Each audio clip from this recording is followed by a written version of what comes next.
बिस्मिल्लाहिर्रहमानिर्रहीम जी। आज जो है वो बड़ी इम्पोर्टेंट बुक है और जिसका बहुत ज़्यादा हमारी कलेक्टिव लाइफ के अलावा जो है वो पर्सनल लाइफ से भी बहुत ज़्यादा आई थिंक लेसन्स हैं those we can draw from this book. तो जो आज की किताब है वो है building empathy in a fractured world और उसको जो उन्होंने टाइटल दिया हुआ है, दूसरा सब टाइटल वो है द वार फॉर काइंडनेस। तो I think this is an important book और आई होप कि मैंने भी बड़ा इसको एंजॉय किया है पढ़ते हुए और डिस्कशन में आप लोग भी एंजॉय करेंगे।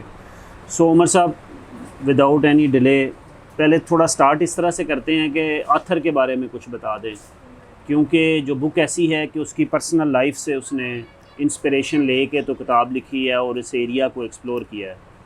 तो what ever you know about the author, उससे बात स्टार्ट करते हैं।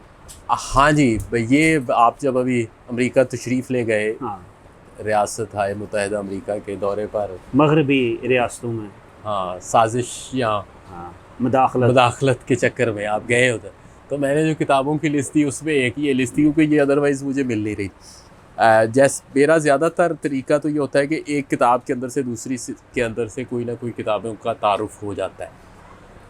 मुझे नहीं याद ये मुझे कहाँ से हुआ, लेकिन ये कि मैं कुछ साल डेढ़ से एम्पैथी के बारे में काफ़ी रिफ़्लेक्ट कर रहा हूँ। और मैं ये रिफ़्लेक्ट कर रहा हूँ कि ये इसकी जो क्यों कर रहा हूँ वो इसलिए कि जब मैंने ये किताबें देखी तो कि वाई नेशंस फेल वगैरह, तो उसके साथ साथ मैंने ये सोचा कि हम ये बड़ा सोचते हैं कि ये मुल्क या सिविलाइजेशन कैसे तबाह होती है या कामयाब होती है, लेकिन हम ये नहीं सोचते कि इंसान जो एक फ़र्द है वो कैसे ऊपर और नीचे जा रहा है। बिल्कुल ठीक है। जब इंसान ऊपर और नीचे जाता है तो उसके लिए फिर सोल्यूशन के तौर पे जो इमीडिएट जॉनरा हमारे सामने है वो सेल्फ हेल्प है, वो कार्नेगी की फॉर्म में मेक फ्रेंड्स वगैरह। लेकिन वो बड़ी समझिए कि जिस तरह है ना बर्गर और फास्ट फूड टाइप है, उसके अंदर अमूमन उतनी रिगर नहीं होता। तो फिर मैंने इसको मज़ीद पढ़ा, फिर इसकी थोड़ी फ़िलासफ़ी को पढ़ा, तो इसी में मुझे पता चला कि एम्पैथी पे तो बड़े कम लोगों ने काम किया और ये जो काम किया है जिन्होंने, वो एक ये जमील ज़की हैं। और फिर अब वो नाम बंदा पढ़े, फिर मुझे पता चला कि ये तो पाकिस्तानी ओरिजिन के हैं। तो वो दो चीज़ें इकट्ठी हो गई। ज़ाहिर है एक तो आप जमील नाम सुन के अपना लगा कि बंदा आवाज़ दे तो चार जमील मिल जाते हैं। लेकिन ये जो जमील है ये इधर नहीं है, ये स्टैनफोर्ड यूनिवर्सिटी में है और बड़ी हाई प्रोफाइल उधर लैब रन करते हैं स्टैनफोर्ड में। और फिर ये भी था कि जैसे आपने मेंशन किया है कि मुझे उस वक्त नहीं पता था, तो किताब पढ़ के पता चला है कि इनकी जो पर्सनल लाइफ है, कि इनके जो वालिद साहब हैं वो लाहौर से गए उधर अमेरिका, वहाँ पे उन्होंने एक खातून से शादी की जिनका ताल्लुक पीरू से था, लीमा से। फिर इनकी आपस में सेपरेशन हो गई। जब 6 साल के थे मेरे ख्याल में जमील ज़की, तो उनकी सेपरेशन हो गई। तो उसके बाद वो जो उसका एक ट्रॉमा है एक बच्चे पे, उससे भी गुजरना पड़ा, तो उसको लेके फिर ये माहिर नफ्सियात बन गए और माहिर नफ्सियात से अब इन्होंने एम्पैथी की फील्ड को चूज़ किया है। और चूँकि एम्पैथी पे किताबें बड़ी कम मौजूद हैं, पहले ज़्यादा होती थी जब फ़िलासफ़ी का दौर था 19वीं सदी तक, तो उसमें इसके बारे में बड़ी डिस्कशन होती थी। उसमें इवन ग्रीक्स ने बड़ी डिस्कशन की है, एरिस्टोटल ने डिस्कशन की है, उसके बाद रोमन्स में जो स्टोइक्स हैं उन्होंने डिस्कशन की, अभी मैं जिक्र कर रहा था। इवन आगे जाके मैंने जो पहली दफ़ा कंपैशन का लफ्ज़ सुना था वो रूसो के बारे में पढ़ते हुए सुना था। उसने कहा था कि एक ओरिजिनल इमोशन है विच इज़ बाइंडिंग, और वो कंपैशन का है, बाकी सारे इमोशन रिलेटिव हैं। लेकिन 19th सेंचुरी के बाद जो इल्म का इजाफ़ा हुआ तो उसमें स्पेशलाइजेशन आ गई ज़्यादा।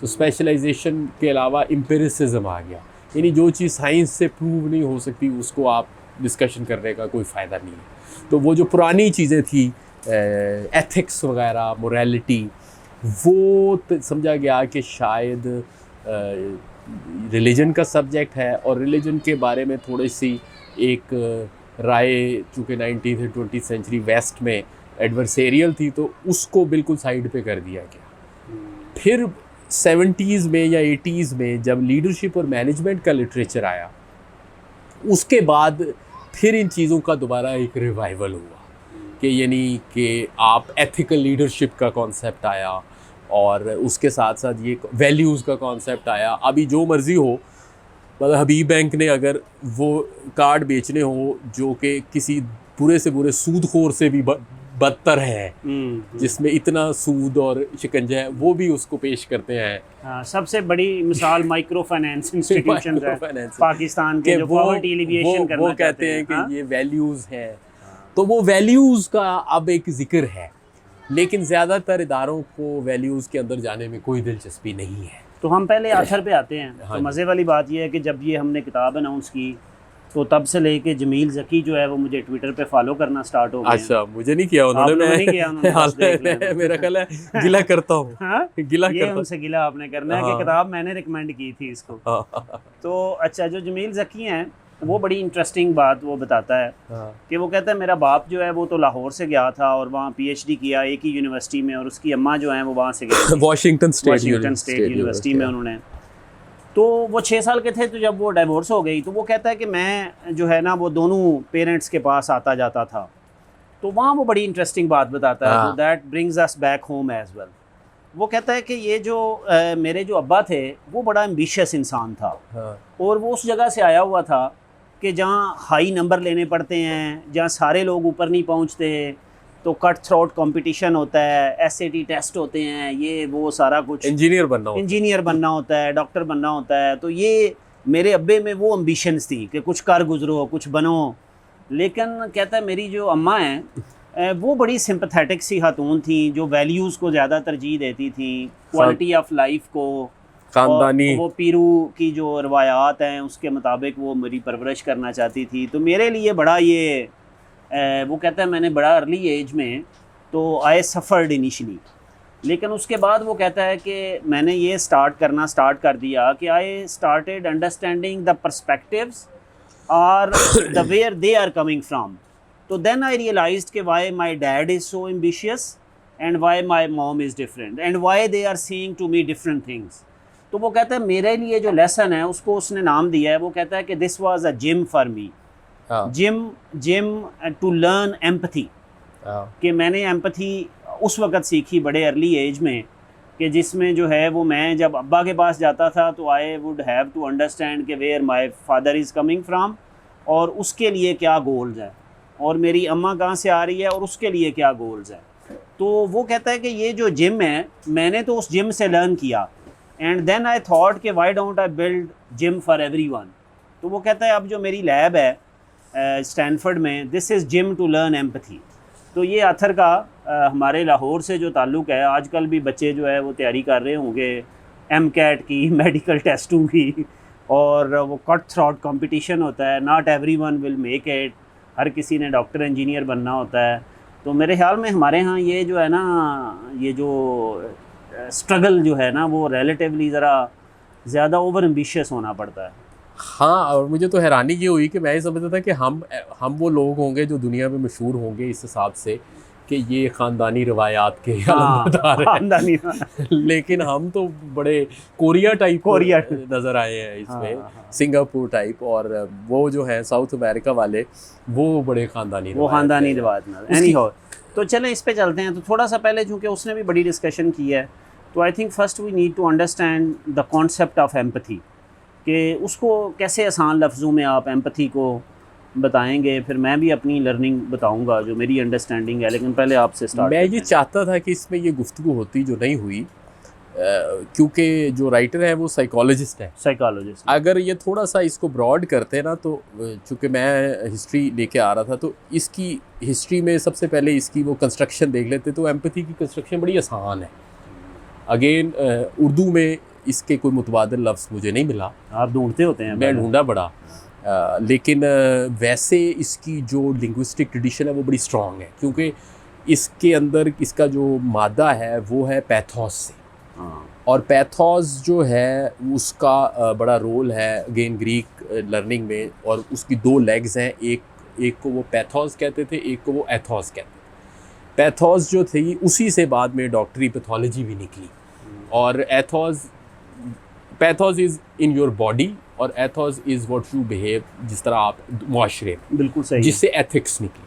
लेकिन इसमें सिर्फ वो इसको एज ए बॉडी को मिक्सचर इमोशन और फिज़िकल इकट्ठा लेते थे। बाद में पैथोस जो हैं वो सिर्फ और सिर्फ पैथोस की फॉर्म में इमोशंस के मुतबादल में रह गया।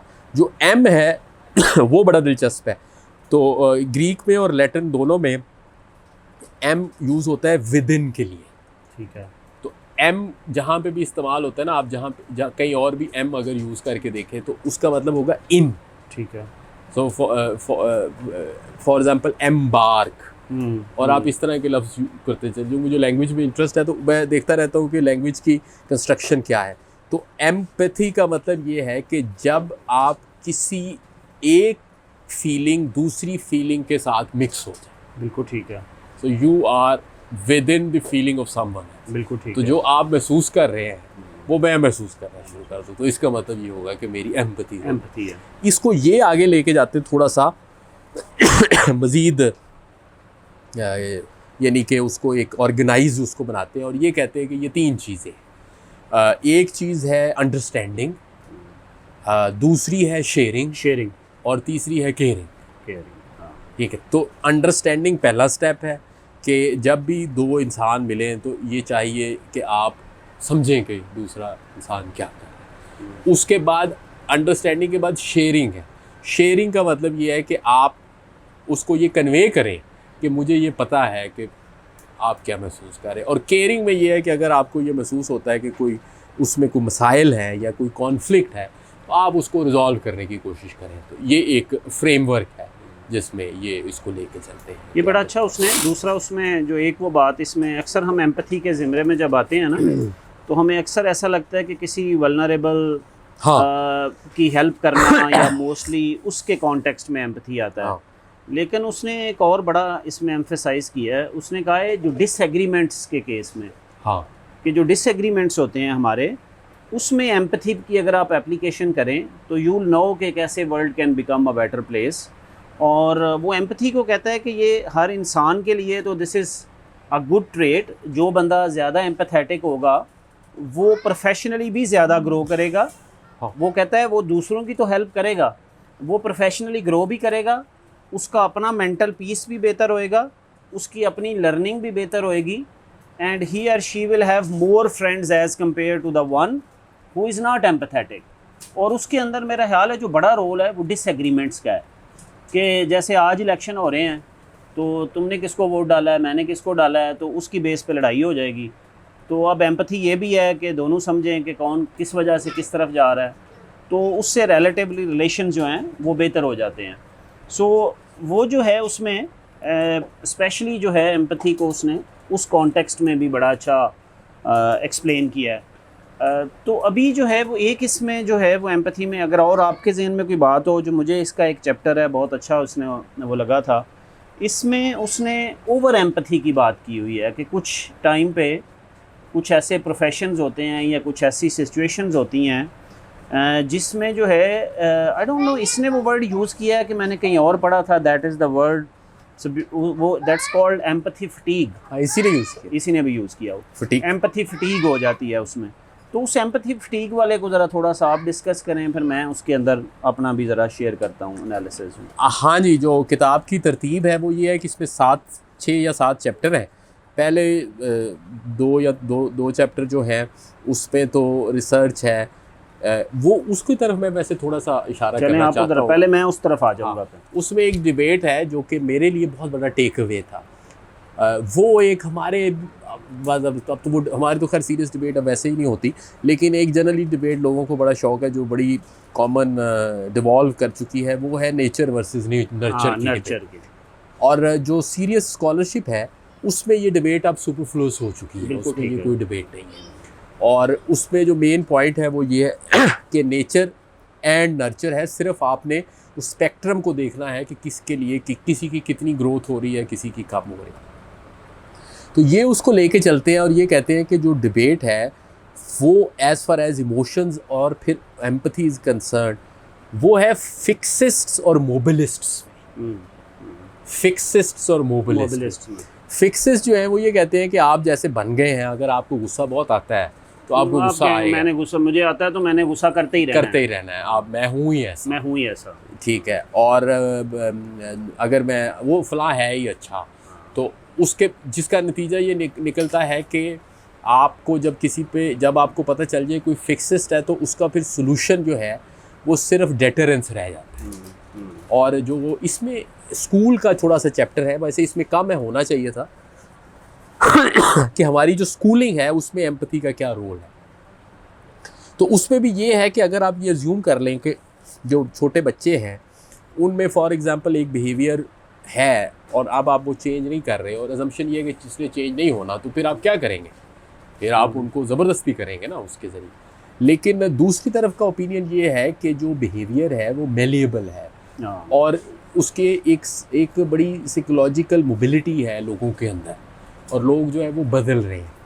और यही मतलब इज़ मोर फॉर दी मोबिलिस्ट ज़ाहिर है। और वो इसमें ये है कि एम्पैथी जो है ये एक स्किल है जिसको आप लर्न कर सकते हैं, ये ट्रेट नहीं है। सो ट्रेट का मतलब ये होता है कि फॉर एग्जांपल किसी में करेज है तो है बस, तो आप थोड़ी सी बढ़ा सकते हैं, लेकिन अब किसी में नहीं है तो आप उसको ला तो नहीं सकते। कोई इंट्रोवर्ट है तो उसको एक्सट्रोवर्ट, कहते हैं आप लर्न कर सकते हैं। अगर आप में एम्पैथी नहीं है तो यू कैन ट्रेन योरसेल्फ और टू बिकम मोर एम्पैथेटिक। क्योंकि ये जब हम इस किताब की लिमिटेशंस की बात करेंगे ना, तो इसकी जो मेरा ख्याल है सबसे बड़ी लिमिटेशन जो है वो है इसका क्रॉस डिसिप्लिनरी ना होना। तो उस पे जो मेन लिमिटेशन फॉर एग्जांपल अगर इसको जाएं तो सोशियोलॉजी में जो सोशल साइकोलॉजी में एक टर्म इस्तेमाल होती है सोशल कंस्ट्रक्शन की। मसलन हमारे यहाँ भी हमने पार्किंग की है बाहर, तो हमारे यहाँ पार्किंग वायलेशन एक आम सी बात है, तो कोई भी नहीं करता। हमने इसी बिहेवियर को एक्वायर किया हुआ है। लेकिन हम अमेरिका चले जाएंगे तो हम ठीक हो जाएंगे, वहाँ पे हमारा बिहेवियर और हो जाएगा, और इसी तरह बहुत मुख्तलिफ चीज़ें।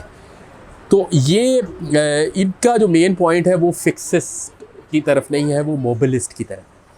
तो उसके अंदर जब ये कहते हैं तो एम्पैथी जो है वो बुनियादी तौर पे है तो हार्ड वर्क।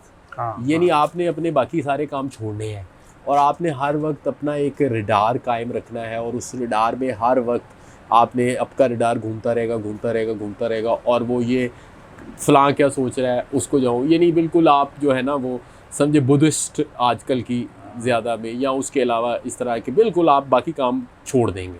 तो ये एक बहुत ज़्यादा मेंटल फटीग है। एक इसमें और वो बड़ी अच्छी बात करता है जो आप सोशल साइकोलॉजी वाली आप बात कर रहे हैं ना, उसमें वो कहता है कि जो कलेक्टिव एम्पैथी है उसका फोकस सिर्फ इंडिविजुअल्स का नहीं है। वो कह रहा है, उसने एक रिसर्च इंडिकेट की है कि आज से कोई मेरे में 3-4 डेकेड्स पहले और अभी की रिसर्च है जिसमें एक एवरेज इंसान का एम्पैथी स्कोर है। तो उसने कहा है कि पिछले कुछ अर्सा में जो एवरेज एम्पैथी स्कोर है आजकल के दौर में वो कम हो गया। तो this is the alarming thing. वो कहता है कि ये जो एम्पैथी है ये कलेक्टिव नेचुरल रिसोर्स है सोसाइटी का। जिन सोसाइटीज़ के अंदर एम्पैथी बहुत ज़्यादा होती है, this is a collective resource. तो वो कलेक्टिव रिसोर्स उसकी कंसर्न किसी ना किसी हद तक जो आप सोशल साइकोलॉजी वाला कह रहे हैं वो उसने पॉइंट इसमें एम्बेड किया है। और उसकी बुनियादी वजह जो है वो अर्बनाइजेशन का ज़्यादा। अर्बनाइजेशन का भी जिक्र करता है। अच्छा, वो अर्बनाइजेशन इसलिए कि अर्बन में लोग रह तो रहे हैं, लेकिन उनके जो कलेक्टिव मीटिंग के मीडियम्स हैं ना वो उस तरह से एग्जिस्ट नहीं करते।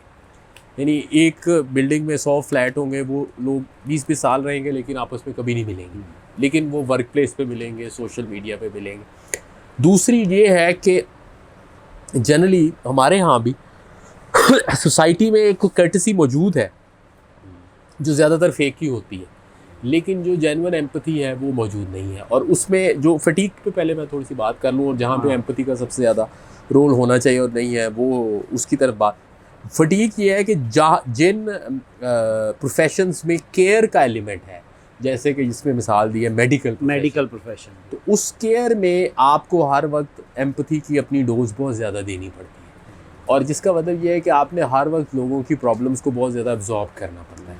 तो उसका एक अलहदा यानी ट्रॉमा कह लीजिए है या उसका एक अलग इफेक्ट उसमें है। भी डिफरेंट किस्म के उसने कहा लोग हैं, कुछ प्रैक्टिस करते हैं जो वाकई अगले की जो है वो प्रॉब्लम को समझ के तो listening। उसको जरा उस इमोशनली भी हेल्प करते हैं, लेकिन कुछ लोग समझते हैं कि नहीं, मतलब I need to cut off my profession from the emotions.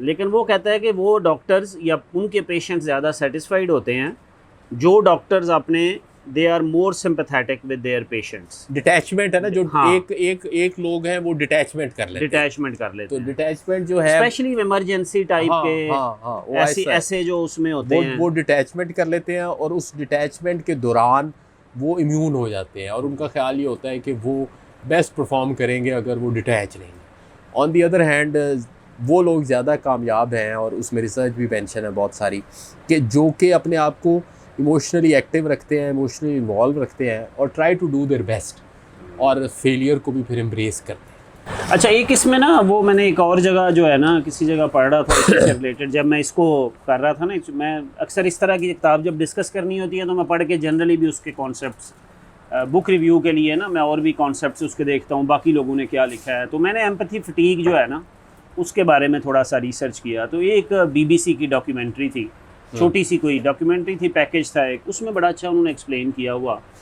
तो उन्होंने एक पॉइंट ऑफ व्यू लिखा है जो मैंने लिखा भी था पिछले दिनों कि ये उन्होंने कहा कि ये जो एम्पैथी है, एम्पैथी का क्या मतलब है? एम्पैथी का मतलब ये है कि जो feeling, suppose I am sitting with you, जो फीलिंग आपकी है, then I need to feel the same thing to understand you and to care you.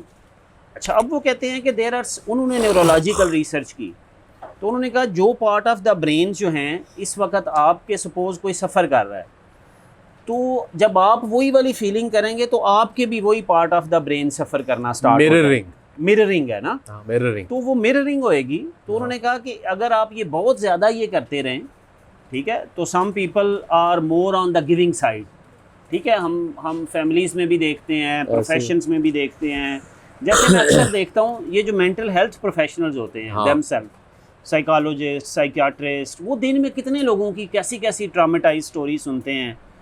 तो अगर उनकी फीलिंग जो है, अगर वो एम्पथाइज करें तो जो कि उन्हें करना होता है, तो दो वो अपनी भी काउंसलिंग करते हैं, सारा कुछ करते हैं, बट वो उस पार्ट को हाईलाइट कर रहे थे कि आपके अपने ऊपर स्ट्रेस वो आ जाता है जो उसका स्ट्रेस आप हल करने की कोशिश कर रहे होते हैं। और फिर आप उस पोजीशन में, फिर आप उस पोजीशन में नहीं रहते कि आप अगले का स्ट्रेस हल कर सको। यही डिटैचमेंट वालों का आर्गुमेंट है। लेकिन वो उन्होंने दूसरी बात की है, उन्होंने कहा है कि जो एम्पैथी की बजाय जो कॉन्सेप्ट है कंपैशन का, तो this is more important in such situations कि एम्पैथी की फटीग है, कंपैशन की फटीग नहीं है। सो कंपैशन के लिए you don't need to feel the same thing that other person is feeling. So the feeling is I want to help someone without having the feeling that other person is having. इसके बारे में ज़रा आप बताएं कि ये क्या, मुझे ये कॉन्सेप्ट बड़ा ज़रा वो सटल सा लगा है, लेकिन इन अ वे ये जो सटल, बिल्कुल ये जो कॉन्सेप्ट है ना, ये एक किताब भी मौजूद है जिसका नाम है केस अगेंस्ट एम्पैथी। ठीक है। तो बेसिकली ये जो फ़र्क है ना, ये है जनरल वर्सेस स्पेसिफिक का। जो एम्पैथी है वो पर्सन टू पर्सन है, स्पेसिफिक है। तो इसके अंदर ज़ाहिर है इसके अंदर फटीग ज़्यादा है क्योंकि आपने हर वक्त करना है। अगर आप जनरली करेंगे तो इसका मतलब ये होगा कि आप एक डिफ़ॉल्ट मोड में चल रहे हैं और वो जो डिफ़ॉल्ट मोड है ना उसका बर्डन कम है। किसी भी डिफ़ॉल्ट मोड का बर्डन हमेशा कम होता है। अगर आपने अपने मोड से हट के कोई मोड एक्वायर करना होता है उसका बर्डन ज़्यादा होता है। जिस तरह नेटफ्लिक्स देखना आसान है अलजबरा की किताब पढ़ने से, क्योंकि वो आपके डिफ़ॉल्ट मोड को अट्रैक्ट कर रही होती है, आपके इजी मोड को कर रही होती है। तो compassion is easy in a sense कि ये आपका डिफ़ॉल्ट मोड। दूसरा जो है वो इस पे पॉइंट है वो है स्पॉटलाइट का। वो ये कहते हैं जो कंपैशन वाले हैं, जनरल कंपैशन वाले, वो कहते हैं कि आपने अगर एक जगह पे स्पॉटलाइट डाल दी तो बाकी सारी जगह से आप हट गए, ठीक है, और आपकी जो सारी एनर्जी है ना वो उसमें लग जाएगी। अब दो चीज़ें होंगी, एक तो आपकी एनर्जी ज़्यादा लगेगी और दूसरी बात ये है कि आपने बेनिफिट कितने लोगों को कर लिया है, एक कोई कर सकेगा। ऑन दी अदर हैंड अगर आप स्पॉटलाइट की बजाय एक जनरल समझे ट्यूबलाइट बन के फिरते रहे तो उसमें आप भी इजी रहेंगे और ज़्यादा लोगों को फ़ायदा होगा। तो ये एक आर्गूमेंट है जो मेरा ख्याल है सेमेंटिक्स का ज़्यादा है पर्सनली, वो इसलिए कि नहीं, मेरा ख्याल है सेमेंटिक्स नहीं है। अच्छा, ये जब थोड़ा सा इस तरह से देखते हैं ना कि you want to feel what other person is feeling versus you want to help the other person, तो मेरे ख्याल में इमीडिएटली हमारा जो न्यूरल नेटवर्क है ना, नेटवर्क जो है वो डिफरेंटली रिस्पॉन्ड करता है and different parts of neural network respond करते हैं। तो जब आप स्ट्रेस्ड को हेल्प कर रहे हैं तो you want to feel the stress, तो then you will be stressed yourself. तो मेरा ख्याल है वो जो प्रोफेशन है ना, या जो एम्पैथी, अच्छा हाँ, एम्पैथी फटीग जो है उसका ये एक और भी कॉन्सेप्ट देता है जो बड़ा इंटरेस्टिंग है। वो ये कहता है कि एक और भी दुनिया में जो एम्पैथी कम हो रही है और एम्पैथी फटीग आ रही है, वो कंपैशन फटीग भी कहता है इसको। वो कहता है कि पहले क्या होता था, जब ये इतनी डिजिटल वर्ल्ड नहीं थी, ख़बरें इतनी ज़्यादा नहीं आती थी, तो इंसान जब इकट्ठे रहता था रूरल ट्राइबल एरियाज़ में, तो कोई 2-4 जो लोग होते थे हमारे इर्द गिर्द, हमें उन्हीं से ही सिर्फ एम्पैथाइज़ करना होता था। हाँ जी, हैं, ठीक है। तो और इसके ज़्यादा और हमें किसी को पता ही नहीं था कौन को वल्नरेबल है कौन नहीं है। लेकिन अब वो कहता है एक दिन न्यूज़ आती है सीरिया में ऐसे हो गया है, फ़लाँ अफ्रीका में जो है ये बीमारी फैल गई है, वहाँ डोनेशंस दें, तो लोग एक आधा दिन जब खबर आती है डोनेशन देते हैं, 2-4 दिन बाद डोनेशंस ड्रास्टिकली नीचे चली जाती है। तो यकदम, अच्छा उतनी देर में अटेंशन किसी और मसले की तरफ चली गई होती है। तो वो कहता है कि लोग कंपैशन की फटीग या एम्पैथी की फटीग ये भी हो गई हुई है कि no in this digital world people sometimes से कि अच्छा मैं किस किस का क्या क्या करूँ, and you see so many sufferings, so many you know people suffering in multiple ways, और ग्लोबली आपके सामने आ रहा है। तो वो उसने कंपैशन और एम्पैथी फटीग को एक उसके साथ भी रिलेट किया हुआ है मेरा ख्याल है। कोई आप ऐसी बात बताएं जो अभी तक हमने डिस्कस ना की हो, तो उसके बाद हम थोड़े से क्वेश्चन। मेरा ख्याल है जो सबसे इम्पोर्टेंट इसका जो पार्ट है ना, वो है डिजिटल वर्ल्ड के बारे में। डिजिटल वर्ल्ड जो है जिसने दुनिया को कनेक्ट किया है, और वो इसने भी बहुत ज़्यादा उसको समझे किया है, उसके बारे में तनकीद की है, और बाकी भी बहुत ज़्यादा तनकीद हो रही है कि it's like a drug which is making people into like zombies, और लोग अपने जैसे लोगों को देख रहे हैं और बाकी लोगों को हर्ट करने की कोशिश कर रहे हैं, और जिसकी बुनियादी जो वजह है वो है एनोनिमिटी। और एक चीज़ जो हमने मिस की है, वो मैंने इसके साथ ही मैं अर्ज़ करूँ, मैं किताब लाया नहीं, वैसे लानी चाहिए थी, पर वो बहुत ही एक ज़ख़ीम किताब इसके साथ मैंने पढ़ ली। उसका नाम है ह्यूमन काइंड।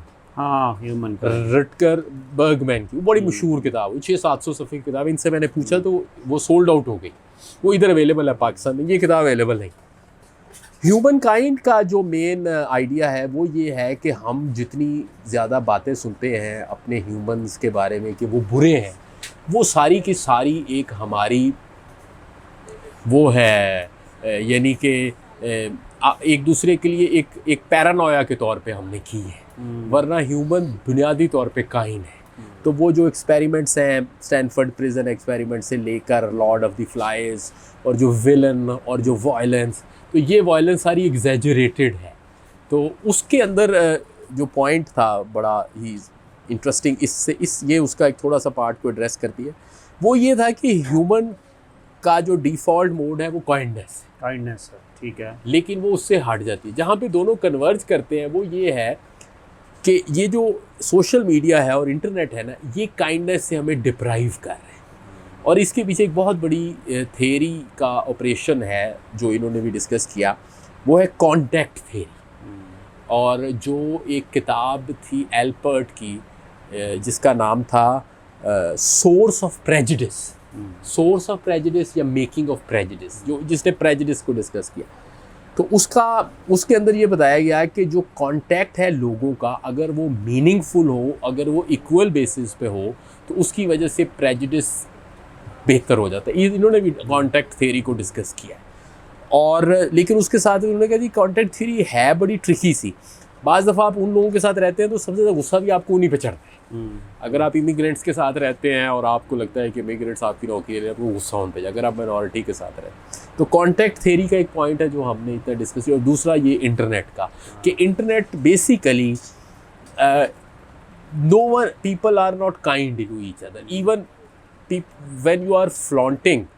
मसलन आप और मैं बैठे होंगे ना, तो मैं इसकी मिसाल देता हूँ, इन्होंने शायद दी उस तरह से तो फॉर एग्जांपल मैंने अगर एक घड़ी नहीं खरीदी हो ना, तो मैं आपके सामने ज़्यादा फ्लॉन्ट नहीं करूँगा कि मैंने 10 लाख रुपए की घड़ी खरीदी, अगर मैं ख़रीदूँ कभी, ख़रीद तो नहीं सकता।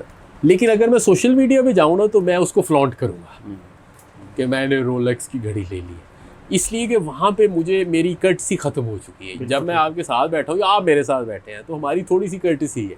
लेकिन जब मैं सोशल मीडिया, कहेंगे इसने 1000 रुपए वाली पहनी हुई है, मैं सोशल इसको मीडिया, 10 लाख वाली क्या मैं आप करूँ, मतलब एक बुनियादी एक काइंडनेस है, वो जो सारी काइंडनेस है ना, वो सोशल मीडिया पे जाके बिल्कुल एवेपोरेट हो रही।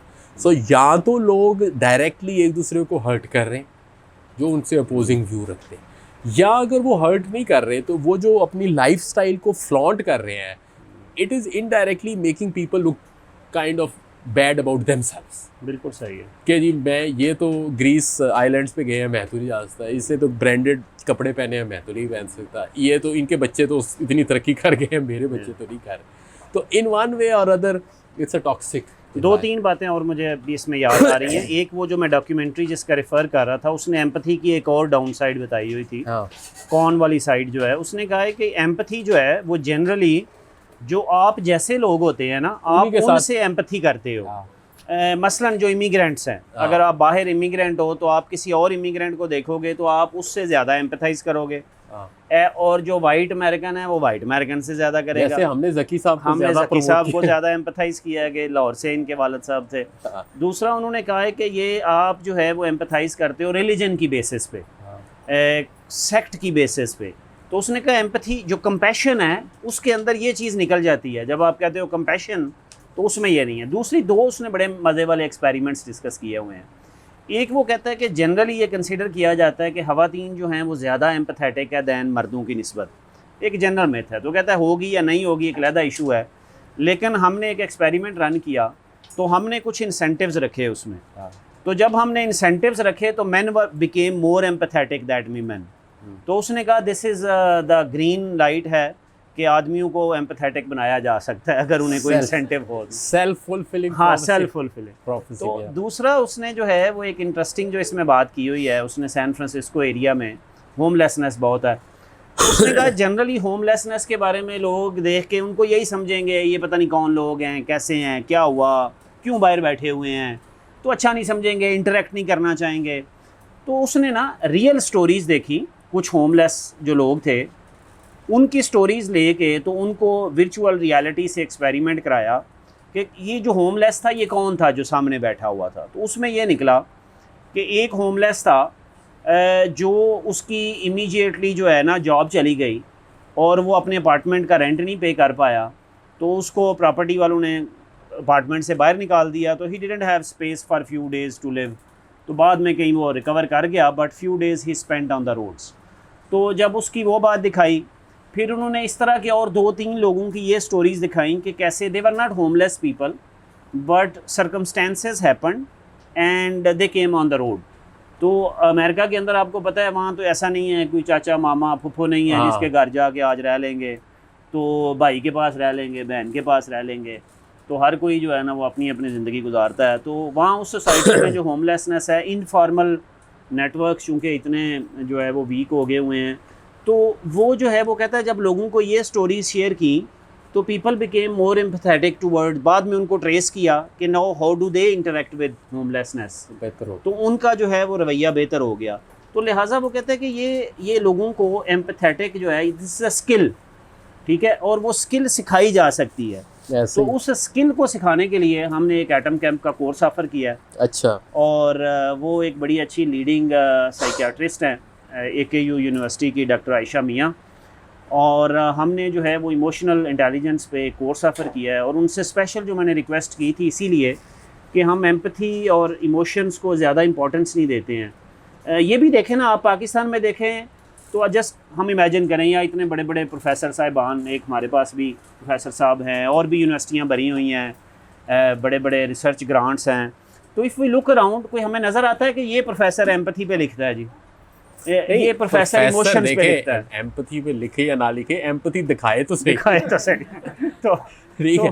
तो वो आप ये देखें कि वो जो दूसरी किताब है ना ह्यूमन काइंड, उस पे उन्होंने स्कूल्स पे बड़ी डिस्कशन की है। उन्होंने कहा जी कि अमेरिका में ये होना शुरू हो गया, जो हमारा भी था ना, से बात कि अमेरिका में जब 80s और 90s में डिविएंस बढ़ी ना, तो स्कूल तक उसका असर ये पड़ा है कि उन्होंने कहा कि जो बच्चा ज़रा सी गलती करे ना, उसको स्कूल से निकाल दे।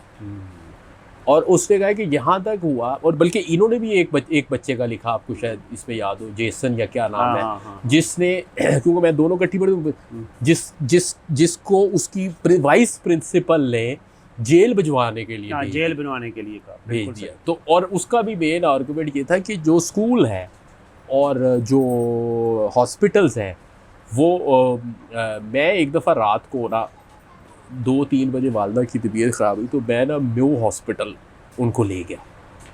इतना एफिशिएंट सिस्टम था कि कोई हाथ नहीं। यानी कि वो मैं गया तो उन्होंने सिरिंज भी खुद दी, दवाई भी खुद दी, टेस्ट भी खुद कराए, तो काम हो गया। सुबह मेरी जो उनके एमएस थे, डॉक्टर जाहिद उनका नाम भी जाहिद, बाद में डीजी हेल्थ रहे, वो मेरे बड़े वाक़िफ़ थे। मैंने कहा कि बड़ी अच्छी सर्विस थी। उन्होंने कहा देखा फिर कितना अच्छा है।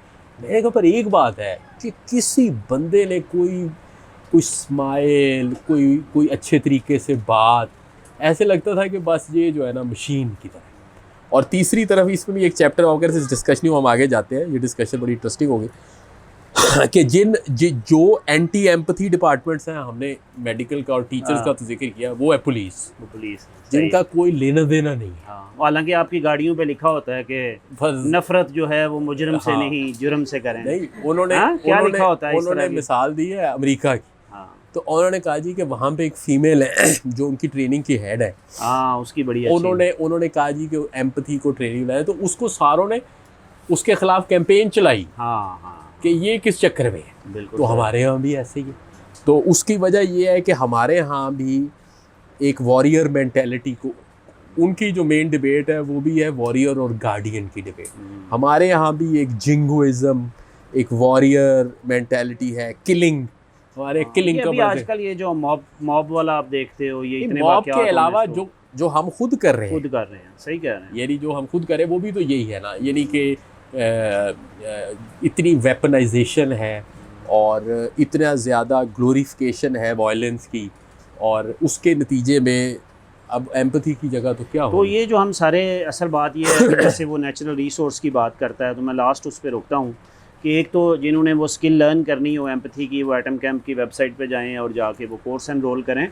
सेकंड, जो जिसको हम ये कहते हैं ना कि ये हमारा फिजिकल डेफिसिट है, बैलेंस ऑफ पेमेंट डेफिसिट है, तो मैं अक्सर कहता हूँ हमारी इस सोसाइटी में ये जो सोशल डेफिसिट है ना, अगर आप इसको कहें एम्पैथी डेफिसिट जो आप कह रहे हैं, चाहे वो स्टेट के इंस्टीट्यूशंस हैं, चाहे हम एज इंडिविजुअल्स हैं, तो उस एम्पैथी डेफिसिट की तो कहीं डायलॉग में नहीं बात आती ना कि Pakistan is poor because we have balance of payment deficit.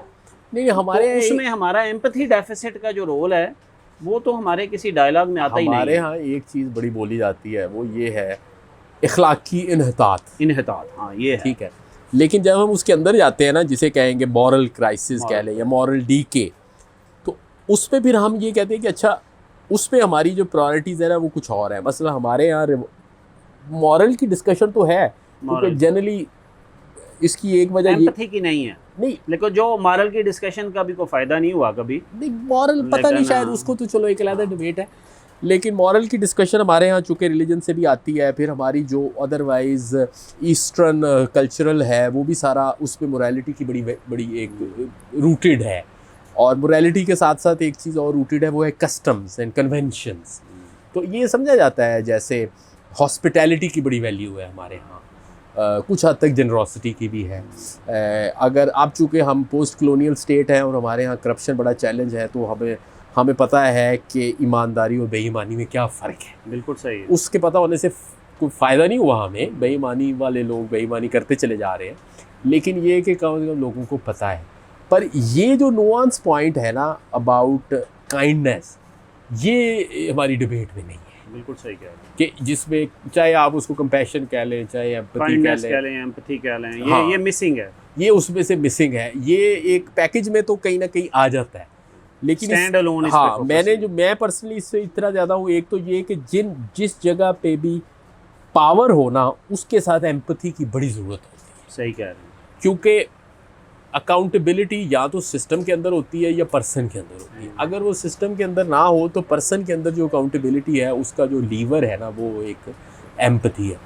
और दूसरी चीज़ ये है कि जहाँ पे भी आपने लोगों से काम लेना हो, मेरा ये ख्याल है, मैं भी एक छोटा सा कोर्स डिज़ाइन कर रहा हूँ, लेकिन वो 1-2 दिन की ट्रेनिंग है, वो टीम बिल्डिंग पे, कि कोई टीम बिल्डिंग हो नहीं सकती एम्पैथी के बगैर। एम्पैथी के बगैर कोई चक्कर ही नहीं है कि आपके साथ 5 लोग हों, आपने उनसे काम लेना हो और आप उनसे एम्पैथी, इन्होंने भी गूगल के उस प्रोजेक्ट का मेंशन किया है जो बड़ा मशहूर है, प्रोजेक्ट एरिस्टोटल, वो एडम ग्रांट ने भी उसको मेंशन किया है, कि जिसमें 2 इक्वल टीमें हैं और वो एक ही परफॉर्मेंस नीचे है, एक ही परफॉर्मेंस ऊपर है, और वही टीम है जिनके अंदर बाइंडिंग है।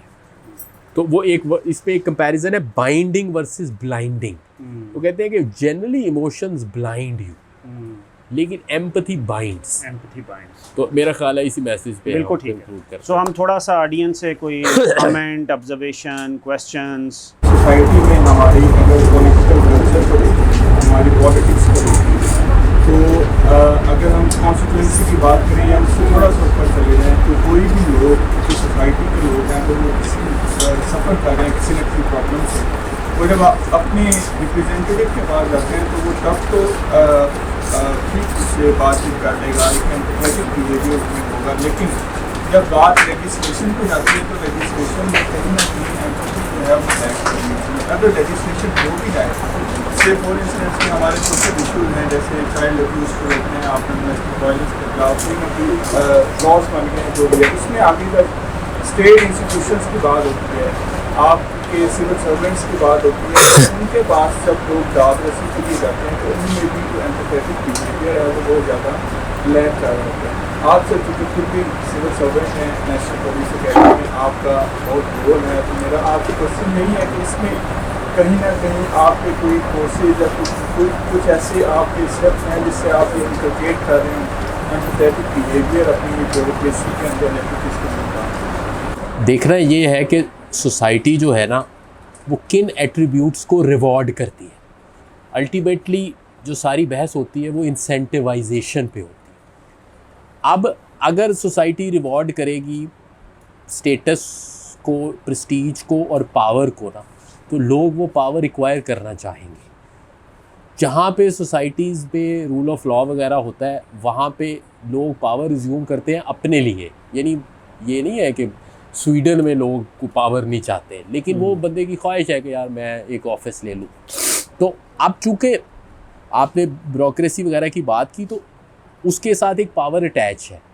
तो अब वो चूँकि लोगों की मंशा ही ये थी, तो वो उनके पास कोई इंसेंटिव नहीं है एक्सटर्नल कि वो कोई ऐसी जनरली एम्पैथी दिखाएं, इंसेंटिव नहीं। ये जो सारी हमारी गुफ्तगू है, ये इस चीज़ के ऊपर भी है, जो एक चीज़ मिस हुई कि ज़्यादातर एक्सटर्नल जो इंसेंटिव्स हैं वो ज़्यादा सस्टेन नहीं करते, इंटरनल इंट्रिंसिक रिवॉर्ड ज़्यादा सस्टेन करते। अनफॉर्चुनेटली हो ये रहा है कि हमारी जो सारी डिस्कशन होती है ना, हमारी सारी चीज़ें, वो सारी की सारी एक्सटर्नल रिवॉर्ड के गिर्द घूमती है। ये इस्लामाबाद जो है ना, ये बाबुओं का शहर। मैं ये 20 साल से मैं इधर आ जा रहा हूँ, पढ़ता भी रहा हूँ। मैंने कभी ये गुफ्तगू नहीं सुनी किसी दफ्तर में कि कोई काम आपस में बैठे हो ना, कोई काम पब्लिक के लिए करें। ये नहीं कि पब्लिक के लिए काम नहीं कर रहे, लेकिन हो ये रहा होता है कि ब्यूरोक्रेसी इनहेरेंटली इम्पर्सनल सिस्टम होता है और वो आहिस्ता आहिस्ता बहुत ही इम्पर्सनल होती चली जाती है। ये नहीं है कि लोग बेईमान हैं, लोग ज़्यादा अभी भी ईमानदार हैं, लेकिन उनके अंदर एक, जिस तरह डॉक्टरों में भी, जिस तरह बाकी में भी, समहाउ एक जो पब्लिक के साथ एसोसिएशन है ना, डायरेक्ट, वो ख़त्म होती जा रही है अनफॉर्चुनेटली। कैसे बढ़ा सकते? इसी तरह बढ़ा सकते हैं। और अगर एक और इंटरेस्टिंग आपको बात बताऊँ कि जो ट्रेंड ये है, जो फीडबैक ये है कि एक्चुअली जो सीनियर लोग हैं ना, उनसे पब्लिक फिर भी थोड़ी खुश रहती है। आप देखिए ना, आप इधर कांस्टेबल से आवाज़ करके देखें, तो आप अगर सीनियर अफसर से बात करेंगे, अगर आपको मौका मिल गया, वहाँ पे डिमांड सप्लाई होती है, क्योंकि उसमें मौका नहीं मिलेगा। लेकिन वो इतना ज़्यादा कोई ऐसी कंप्लेंट नहीं होती कि वो कोई बहुत ज़्यादा इस तरह रूड हो। लेकिन आप देखें कि जो स्ट्रीट पे खड़ा है सरकारी, आप पटवारी से कभी मिल के देखें, क्यों जनाब? बिल्कुल सही। पटवारी जो है is going to like screw you constable. तो ये चैलेंज ये है कि वो पटवारी कौन है, वो कोई इतना, या मीटर रीडर कौन है, meter reader street level bureaucracy वो मीटर रीडर तो कोई पावरफुल नहीं है, लेकिन वहाँ पे सोसाइटी अपनी क्रूड फॉर्म में नज़र आ रही है। बस ये है कि वो उन्हीं का नुमाइंदा है, लेकिन अब चूँकि वो जो अपनी फ्रस्ट्रेशन है या डेस्परेशन है वो उसको निकाल रहा है। तो एक तो रिफ्लेक्शन है, दूसरा ये है कि रिवॉर्ड और पनिशमेंट, रिवॉर्ड अगर इंसेंटिवाइज हो गए तो तब लोगों के अंदर ये चीज़ इनकलकेट करेंगी कि इसका फ़ायदा ही होता है, नुकसान। आप देखें सोशल मीडिया है, सोशल मीडिया पे हमारे कितने होते हैं पब्लिक ऑफिस होल्डर, वहाँ पे वो प्रिटेंड करते हैं कि वो बहुत वो है, बिल्कुल सही। हाँ, लेकिन उसमें कोई हर्ज नहीं है। देखें इसी से ही, इससे वो अपने लिए एक प्रेशर ही क्रिएट करेंगे ना। अगर मैं सोशल मीडिया पे अपना मैं आपके सामने इधर इमेज बताऊँ, किताबें पढ़ो, कल को मुझे कोई असाइनमेंट मिल जाए, आप मुझे मिलने आए, मैं आपसे सीधे मुँह बात ना करूँ, तो मेरे ऊपर प्रेशर होगा ना कि यार आए, मैंने एक अपना पर्सोना बनाया है तो मुझे उस पर्सोना पे एक्ट करना चाहिए। तो मेरा ख्याल है मैं उसको डिस्करेज नहीं करता कि वो ऐसा करे, मैं सिर्फ ये कह रहा हूँ कि वो वॉक दी टॉक करे। और जी कोई डॉक्टर साहब भी को बात करें। मेरा ख्याल है कि दो चीज़ें जो है बहुत इंपॉर्टेंट है, और ये जो प्रोफेशंस भी आपने बताए, बुनियादी बर्नआउट का एक कॉन्सेप्ट है। ठीक बात है। मेडिकल डॉक्टर आपने कहा ना, कांस्टेबल, बेसिकली वो बर्नआउट हो चुका है। वो बेचारा सुबह चला, किसी से लिफ्ट मांगी और वो जिस धूप में खड़ा था पानी उसको नहीं मिला, ठीक है, और सारा दिन वो एम्पैथी किस से करे जो है ना, उसका लेवल जब क्रॉस हो जाता है। सेम इज द केस, वो डॉक्टर थी, वो रिमोटोलॉजिस्ट थी, वो एक दिन आई कि वो स्टडी करें बर्नआउट कैसे होता है। बुनियादी तौर पे इसलिए आप देखेंगे छोटे टाउन्स में आपको ये चीज़ें कम नज़र आएंगी।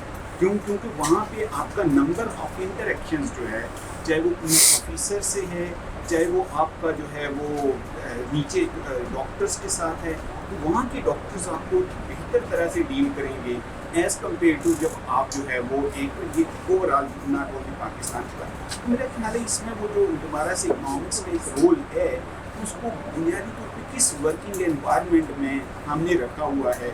उस कांस्टेबल जब एक पूरा परस्पायर हो चुका है, पंखा उसको नहीं मिल रहा, लाइट दी हुई है, फाइल पे फाइल चढ़ी हुई है, ऊपर से बास की डांट उसको तो पड़ती है, वो बास लोगों से अच्छा है, लेकिन उससे उसने काम लेना है। और वो चूँकि और फिर कल्चर का बहुत होता है हमारे यहाँ। एक चीज़ जो होती है ना, जो कल्चर ऑफ एक्सीलेंस है specially with in Pakistan Competition नहीं है। तो बुनियादी तौर पर मैं दिन गुजारने आया हूँ, जब मैं दिन गुजारने आया हूँ तो अब मेरा बॉस मेरे से एम्पैथेटिक हो के शायद काम मेरे से नहीं ले पाएगा, मैं उसको अगले 2 लेकिन जब वो मुझे कहेगा कि भाई I am going to do this, तो शायद मैं थोड़ा सा रेगुलेट होता हूँ। लेकिन इसको ना थोड़ा सा एक इतना ईजी कह देना कि एम्पैथेटिक है या नहीं है, ये शायद हमें वर्कआउट करना पड़ेगा कि किस थ्रेशोल्ड लेवल के बाद हमारा वो जो लेवल है वो break. Same is the case professors को, यूनिवर्सिटी टीचर्स को अपने स्टूडेंट्स के साथ बहुत ही पुट देम फर्स्ट। लेकिन हम क्या कर रहे हैं पब्लिक सेक्टर यूनिवर्सिटीज़ में, हम सब हैं तो बस ठीक है, वो आ गए हमारी यूनिवर्सिटी हम। तो ये दोनों ठीक है, लेस भी है, लेकिन एट द सेम टाइम जो हमारा स्ट्रीट लेवल ब्यूरोक्रेट है उसका ये प्रॉब्लम यही है कि उसके पास इतनी ज़्यादा रश लगा हुआ है, और उसकी जो वर्किंग रिक्वायरमेंट्स है या उसकी पोटेंशियल्स हैं, वो उसको एक खास स्टेज के बाद वो फिर शायद उसको यूज हो जाता है। वरना मेडिकल डॉक्टर्स को जो है वो ये सरकारी इतना ज़्यादा फोकस किया जाता है, शायद सिंगल क्लास भी ऐसी नहीं होती जहाँ पे उनको ये नहीं बताया जाता you have to be empathetic. ये विद इन पाकिस्तान में आपको बात है, लेकिन वो एक खास स्टेज के बाद आप देखें ना, वो ओपीडी सरकारी हॉस्पिटल्स का ओपीडी जो होता है, अब वो इतना रश होता है, डॉक्टर जो है उसके पास ये टाइम ही नहीं होता एज़ कम्पेयर टू किसी भी डेवलप्ड कंट्री में। जब आप जाते हो, एक डॉक्टर से पहले जो है 15-20 मिनट एक नर्स जो है वो उसके साथ टाइम लगाती है, डॉक्टर लगाती है या लगाता है। वो डॉक्टर जो है वो कम से कम 25-30 मिनट तो जीपी देता है, स्पेशलिस्ट देता है। अब आप इमेजिन करें, वो वहाँ पर वो इमोशंस भी सुन सकता है, वो डिस्कस भी कर सकता है। अब यहाँ पे जो है वो हार्डली 2-2 मिनट में उसने दवाई लिख के, और पीछे जो है वो लाइन लगी हुई है लोगों की सरकारी हॉस्पिटल में। हाँ, इतना ज़्यादा वो पेशेंट फ्लो चल रहा है, वो बेचारे। लेकिन डॉक्टर साहब इस केस में ना, कोई इस केस में अगर फ्लो नहीं भी होगा ना, वो ऐसे ही होगा। उसमें जो आपका पॉइंट था ना रूरल और अर्बन का, वो उसको कॉन्टेक्ट थ्योरी एक्सप्लेन करती है। कॉन्टेक्ट थ्योरी ये कहती है कि रूरल एरियाज़ में चूँकि लोग एक सर्कल में रहते हैं, जिसको ये किताब आगे जाके कहती है कि ये नहीं है कि लोगों को केयर करने का पता नहीं है, वो बंदा जो कि कांस्टेबल खड़ा है या म्यू हॉस्पिटल में खड़ा है, वो कई लोगों की केयर करता ज़रूर है। वो प्रोफेसर साहब जो कि गुस्से में रहते हैं हर वक्त, वो भी केयर कर, वो कहते हैं कि लोगों का, और इनका पॉइंट ये है कि लोगों का जो सर्कल ऑफ केयर है ना वो बड़ा छोटा है। यानी वो समझते हैं कि मेरा सर्कल ऑफ केयर मेरे दोस्त हैं या मेरी फैमिली है। स्पिरिट ये होनी चाहिए कि आप अपना सर्कल ऑफ केयर जो है वो बड़ा है। जब आपका सर्कल ऑफ केयर बढ़ेगा तो ये, क्योंकि अगर एक बंदा है, अभी मैं आपको मिसाल देता हूँ अभी परसों फिर खबर आई कि किसी ने डिफेंस लाहौर में ना एक कम उम्र मुलाजमा को मार ही दिया। तो मैंने ऐसे बंदों को देखा जिन्होंने ये काम किया है। तो वो उनमें से एक इंग्लिश के प्रोफेसर थे, अच्छा एक जो थे वो बिजनेसमैन थे। तो मैं उनसे पूछ रहा हूँ कि ये आपको समझ नहीं आई? तो उन्होंने कहा जी बस वो मैं तो जो हूँ ना वो क्या कर रहा था, करेक्शन कर रहा था बिहेवियर की। वजह ये थी कि उन्होंने ये ज्यूम किया हुआ था कि मेरा जो सर्कल ऑफ केयर है ना उसके अंदर मुलाजम तो एग्जिस्ट ही नहीं करता ना। ये वो भी है, वो जो हमने बुक डिस्कस की थी ना, लूसीफर इफेक्ट जो है। हाँ वो भी है। ये बंदे ज़रूरी नहीं है कि वो हमेशा से ईवल हैं और सारे ईवल थे। वो किसी उस मोमेंट में ऐसे सर्कमस्टेंसेस मेरा तो बने ये कि ख्याल है कि जहाँ पे अथॉरिटी है ना, जिस चीज़ में, वहाँ पे बहुत बड़ा एक ना सिग्नल होना चाहिए कि अथॉरिटी कैसे यूज़ हो। देखिए टीचर के पास भी एक अथॉरिटी है, डॉक्टर के पास भी एक अथॉरिटी है। कितनी बड़ी अथॉरिटी है, लोगों ने अपने आप को एक्सपोज ही कर दिया जाके उसके सामने। पुलिस के पास है, जज के पास है। तो वो अथॉरिटी को कैसे, अगर, इसलिए मैं खुद बड़ा कॉन्शियस हूँ कि जहाँ पे अथॉरिटी यूज़ हो रही है कम से कम लोगों को ये बताया जाए। अच्छा एक और बड़ा इंपॉर्टेंट पॉइंट है, अक्सर जब मैं लोगों को ट्रेनिंग देता हूँ ना एम्पैथी की, तो वो कहते हैं कि एम्पैथी का मतलब ये होगा फिर तुम चोर को छोड़ दे, ठीक है, चीटिंग करने वाले को कुछ भी ना कहें। तो ये एक ट्रिकी चीज़ होती है कि एम्पैथी को जस्टिस के साथ बैलेंस कैसे करें। तो मैं उनको ये बताता हूँ कि एम्पैथी की स्पिरिट तो ये नहीं है कि आप जस्टिस ना करें।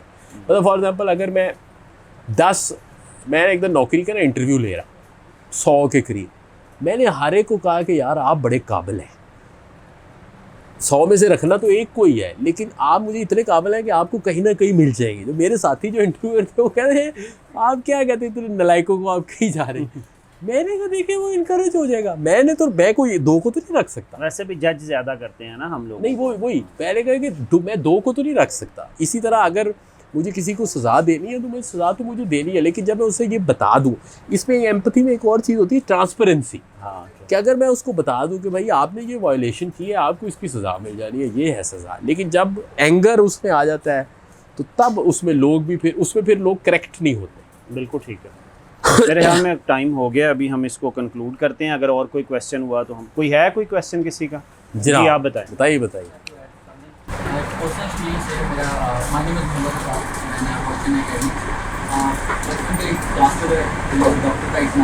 और जो मेडिकल डिस्कशन चल रही है उसके अकॉर्डिंगली आने को कॉलेज में शुरू से वेरी एम्पैथेटिक क्लास कर लो बाद में medical doctor army medical through out his service वो बड़ा जिसका भी काम करें, मेडिकल डॉक्टर्स कुछ आती रहती है, कवर वगैरह आते रहते हैं, सब करते रहते हैं।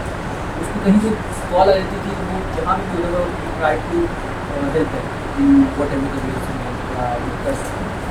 बट सर्टन कुछ एक्सपीरियंसेस जहाँ पे उसको फील लाइक एक्सप्लॉयटेशन हुई है, now he has become more like selected. आपका एक्सपीरियंसेस भी हो जाता है कि थ्रू अगर आपको एक्सप्लॉयटेशन हो जाए फिर आप कुछ ऐसे भी होता है कि वो अपने आप को क्वेश्चन कर रहा था कि यार whether this person actually requires my help और इज इट वो पैटर्न ऑफ पॉइंट है कि ये एक्सप्लॉयटेशन तो नहीं होती। ये जो पीपल इंटरेक्शंस होते हैं ना, ऐसी जो भी, जब हम कह रहे थे स्ट्रीट लेवल ब्यूरोक्रेसी में, डजंट मीन कुछ की तो इंटेंशंस वैसे ही गलत होंगी, लेकिन कुछ की अगर ठीक भी होंगी तो वो जो एक्सपीरियंसेस होते हैं समटाइम्स दे आल्सो शेप अस। कि अगर वो जहाँ वो हर किसी को बिलीव करना स्टार्ट कर देंगे तो वो उससे क्या नुकसानात पब्लिक उस लाइफ में होंगे या उनकी वजह से क्या होंगे, तो then people become more judgmental where they have to. हम कहते हैं ना जज ना करें लोगों को, but for some people this is their job. कि जो उनके कमरे में वॉक इन करके आ रहा है वो क्या कहने आ रहा है, किधर ये पुलिस है जैसे, तो वो एक बना कि मैं वो झूठी दरखास्त लेके आया है या सच्ची लेके आया है। तो पुलिस वाले जो हैं वो पहले ही देख के जज करने की कोशिश करते हैं कि इसकी आदातो इतवार से ये बंदे की प्रोफाइलिंग करते हैं ये किस किस्म का लग रहा है, ये बात सही का हो सकता है, प्रोफाइलिंग गलत हुई हो या सही हुई हो, but this is their job to जज। तो वो मेरे ख्याल में जो आप कह रहे हैं उसमें जजमेंटल जो है ना, ये चीज़ें जज करने वाली उसके चीज़ें। साथ एक और चीज़ है जिसे कहते हैं, हम उसको भूल जाते हैं, वो है habit of saying no and taking no. देखिए एम्पैथी डजंट मीन कि आपको मैं कहूँ कि फॉर एग्जांपल कि आपको कहूँ आए जी वापसी पे ज़रा ये कुर्सियाँ उठा के ज़रा रख दें, नहीं, अगर मैं आपको कहूँ आप कहें जी सॉरी वो मुझे कोई काम है, ठीक है, अगर मैं उसके बाद कहूँ नहीं देखे ना जी आप तो ये तो ये एम्पैथेटिक नहीं है, ये एम्पैथेटिक नहीं, ये empathy is just in sense कि मुझे ये पता हो कि आप क्या सोच रहे हैं और आपको ये पता हो कि मेरी क्या फीलिंग। दैट्स इसके नतीजे में होगा ये कि दोनों पार्टियां जो होंगी ना वो अपना फैसला बेहतर कर लेंगी, ठीक है, लेकिन जहाँ पे डिमांड एंड सप्लाई है और एक पार्टी के पास सप्लाई करने के लिए टाइम नहीं है, आप जो केस है ना इसमें सप्लाई करने के लिए टाइम ही नहीं है ना, उसने ना कह दिया, अब उसके बाद उसने अपने लिए किसी पार्टी ने सोचा कि मैंने अब किसी की बात ही नहीं सुननी दोबारा, तो that is I think may be fatigue, may be के जी छोड़े परे आप इससे। ठीक है जी, थैंक यू। नेक्स्ट वाले में मेरे ख्याल में हम थोड़ी सी वैसे कन्वर्सेशन जारी रखते हैं ताकि हम 8 बजे वाला टाइम अपना पूरा रखें। Thank you. तो फिर नेक्स्ट बुकार को हम अनाउंस कर देंगे वेबसाइट पे इंशाल्लाह। थैंक यू, अल्लाह हाफिज़।